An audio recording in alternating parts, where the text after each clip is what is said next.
રાજસ્થાન में आवे એટલે દાળ બાટી ના ખાય એવું બને જ ના। તો રાજસ્થાનની ફેમસ દાળ બાટી ખાઈને આપણે કેમ છો મિત્રો?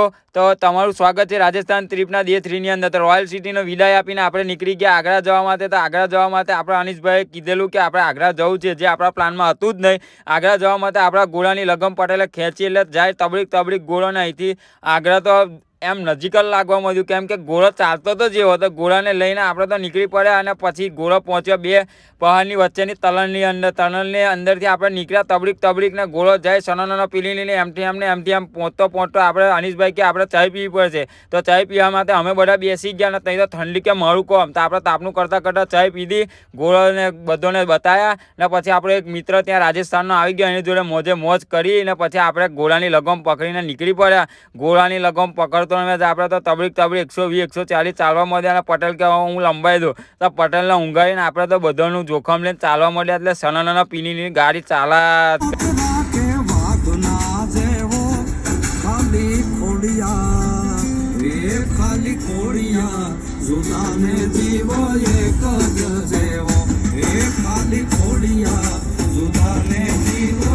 સવારના 5 વાગે આપણે આગ્રા સિટીમાં પહોંચી ગયા ને મસ્ત ચાયની ચુસ્કી લઈને ફર્સ્ટ ક્લાસ ફ્રેશ બેસ થઈને નીચે આવીને જોયું તો મસ્ત પાનવાળા કાકા આગ્રાનું ફેમસ પાન ખાઈને આપણે નીકળી ગયા આગ્રાના કિલ્લા તરફ। ને આગ્રાના કિલ્લા તરફ જતો મેં આપણે તો ખુશ થઈ જાય, લાલ લાલ કિલ્લો ને ઊંચું ને આપણે તો નોલા લાગીએ એની હોમી। પછી આગ્રાના કિલ્લાની અંદર જઈને મસ્ત વિડીયો શૂટિંગ કર્યું ને આ ભાઈ તો બૈરોન બતાવવાથી ઊંચો નહીં આવતો। પછી આપણે અંદર જ્યાં બધું જોયું, મસ્ત ગ્રીનરી હતી ને કિલ્લા ને તારે ઇમારતો તો એકદમ બેસ્ટ હતી ને પછી ત્યાંથી નીકળી ગયા સ્પેશિયલ આગ્રાના પેઠા લેવા માટે। આગ્રામાં આવીને પેઠા ના લઈએ એવું તો બને જ ને, આગ્રાના પેઠા લઈને આપણે સીધા પહોંચ્યા તાજમહેલને જોતો મેં આપણે તો ખુશ થઈ વ્હાઈટ આસમાનના પથ્થર મેં બનેલો તાજમહેલ ને આ અનિશને તો ફોટા પાડવાથી જૂતો નહીં આવતો। પછી નીકળી પડે આપણે સીધા ખાવા માટે, કારણ કે આખો દિવસના ફરેલા ભૂખા ભોહ થઈ ગયા હતા બધા ને મસ્ત ખાઈ બાય ને પછી આપણી આગલી